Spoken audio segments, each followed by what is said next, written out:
Jangan lupa like, komen, dan subscribe channel YouTube TVRI Bengkulu dan nyalakan lonceng notifikasinya.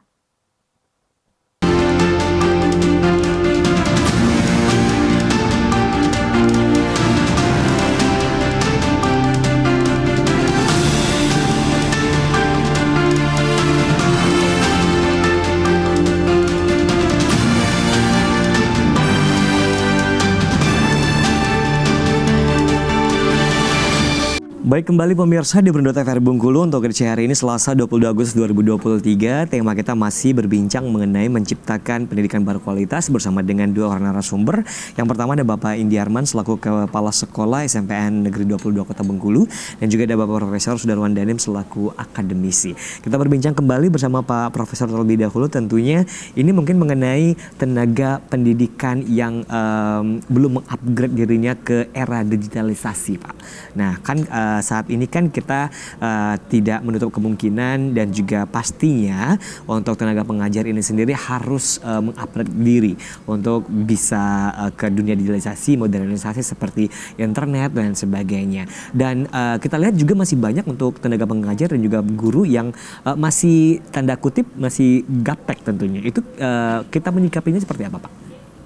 Ya, memang guru ini kan ada variasi. Ada yang disebut sebagai digital imigran atau imigran digital.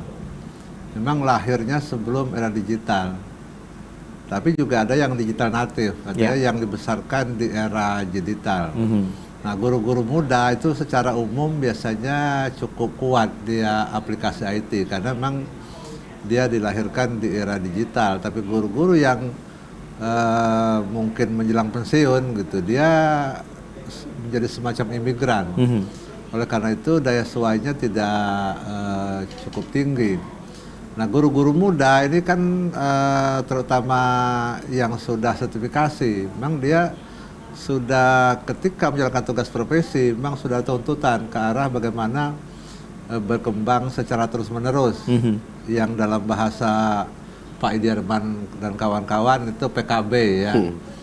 Pengembangan keprofesian berkelanjutan.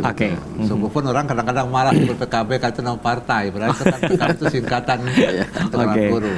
Nah, yang kedua untuk guru-guru yang senior memang kadang-kadang memerlukan daya sesuai. Tapi keberadaan COVID kemarin sebenarnya cukup membantu. Makin banyak guru yang pada level tertentu bisa memahami aplikasi teknologi pembelajaran, Zoom, internet segala macam. Meskipun kita harus terima juga realitas bahwa daya jangkau itu yang belum merata. Karena kemampuan teknis itu kadang-kadang tidak didukung oleh akses. Akses listrik, akses sinyal, internet akses, dan sebagainya. Segala macam begitu. Karena itu untuk Indonesia itu sebetulnya terutama Bengkulu juga masih sangat kompleks. Ada daerah yang memang secara relatif bisa diakses secara luas dengan daya bayar guru yang cukup tinggi untuk sekedar pulsa gitu ya, atau mungkin juga punya jaringan wifi di rumah begitu ya. Tapi di sisi lain juga dia belum punya akses sama sekali, sungguh pun dia punya daya bayar. Karena itu maka pemerintah juga memang mestinya menargetkan untuk memperluas. Sebetulnya dulu di era sekarang gitu ya, kalau saya boleh menyebut pemerintah Jokowi itu udah luar biasa upayanya dengan mendorong ke arah pembangunan BTS berskala massal dengan daya jangkau yang ekstra luas. Tapi ternyata ada penyimpangan juga sehingga harapannya bisa terwujud dalam waktu singkat ternyata menjadi kendala juga gitu. Ini multi kompleks lah multi sifatnya. kompleks ya, Pak ya. Nah, kita ke Pak Indiarman nih. Untuk selaku kacamata dari kepala sekolah nih, selaku kepala sekolah tentunya untuk menyikapi tenaga profesional ataupun tenaga guru yang masih kurang memahami tentang dunia digitalisasi itu seperti apa, Pak? Ya, memang kita saat ini mesti melek teknologi. Jadi tidak boleh kita guru ketinggalan teknologi. Karena sekarang sudah dunianya digital. Oleh karena itu, teman-teman guru yang masih belum begitu mahir dengan menggunakan teknologi digital, misalnya dengan menggunakan laptop, menggunakan Zoom dan sebagainya, itu beransur-ansur untuk belajar untuk meningkatkan. Karena bagaimanapun sekarang ini kita akan semakin tertinggal kalau kita tidak bisa. Oleh karena itu ya makna COVID kemarin juga lumayan besar memang. Dengan adanya COVID kemarin kita dipaksa belajar lewat Zoom, lewat Gmeet dan sebagainya, ada CloudX dan sebagainya, maka itu membuat belajar dengan terpaksa. Sehingga guru-guru yang memang selama yang belum biasa dengan teknologi digital ini, maka mulai belajar itu. Oleh karena itu tinggal meneruskan sebenarnya, karena semua sudah merasakan itu. COVID kemarin semua merasakan untuk pembelajaran seperti itu kan. Nah, tinggal peningkatan bagaimana aplikasi-aplikasi diperkaya lagi. Oke, seperti baik. itu. Nah, untuk pendidikan sendiri di Indonesia, Pak, apakah sudah merata belum menurut dari Pak Indriaman sekali? Ya, kalau pendidikan itu sesungguhnya relatif juga. Kalau dikatakan merata itu sesungguhnya belum. Ya, dalam hal sisi tertentu, misalnya pendidikan di sekolah A, sekolah B, sebagainya, itu dari sisi fasilitas sarana prasarana tentu ada perbedaan-perbedaan. Bahkan ada yang kesenjangan masih jauh sekali. Nah, dari sisi misalnya katakanlah dari sisi kesiapan guru-gurunya, juga dari sisi kesiapan guru itu tergantung dengan sekolah-sekolah itu, tergantung dengan guru-gurunya juga. Sekolah di pinggiran misalnya, ketika gurunya bersikeras untuk belajar dengan baik dan melaksanakan tugas dengan baik, juga tidak kalah kualitasnya dengan sekolah-sekolah favorit.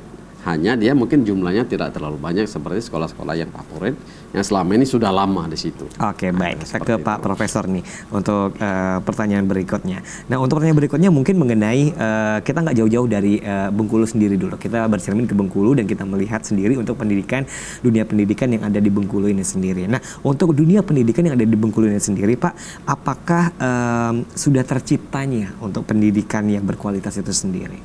Jadi gini, sebetulnya kan kalau kita bicara pendidikan yang berkualitas, di samping guru, sarpras, segala macam, itu mau tidak mau, kita juga bicara biaya. Nah, Bengkulu ini untuk sebagian besar, terutama jenjang SD dan SMP, itu masih mengandalkan dana BOS. Padahal dana BOS itu secara statistik, gitu, itu hanya bisa mempertahankan 40% kualitas. Oke. Karena itu maka di beberapa daerah yang punya komitmen, mereka menambah sendiri apa yang disebut dengan BOSDA dan segala macam itu. Gitu. Jadi ada power dari pemerintah daerah untuk memberikan dukungan. So kalau kita hanya bertahan di dana BOS, itu memang kita tetap tidak akan bisa menggapai kualitas yang bagus. Konsekuensinya masyarakat tertentu yang punya kemampuan ekonomi yang cukup bagus, dia memberi kesempatan pada anaknya untuk pembelajaran ekstra. Pembelajaran ekstra itu biasanya tidak hanya di sekolah, tapi juga di luar sekolah, lewat bimbingan belajar dan segala macam begitu. Nah, untuk SMA dan SMK mungkin agak sedikit fleksibel. Sungguh pun sampai dengan sekarang masih ditemukan juga beberapa SMA SMK yang belum punya keberanian untuk mendorong pendanaan dari masyarakat. Karena itu menurut saya, kalau memang pemerintah ini secara finansial belum cukup untuk membantu pendidikan yang berkualitas gitu, ruang gerak partisipasi masyarakat mestinya agak sedikit diperluas. Oke, baik, Pak. Gitu ya. Sehingga nanti jangan sampai anak-anak itu terlalu dikorbankan hanya belajar dengan standar yang relatif minim gitu dibandingkan dengan kualitas yang sungguhnya. Jangan terlalu dipaksakan, yang diharapkan. Ya, Pak. Oke, baik. Terima kasih sekali lagi.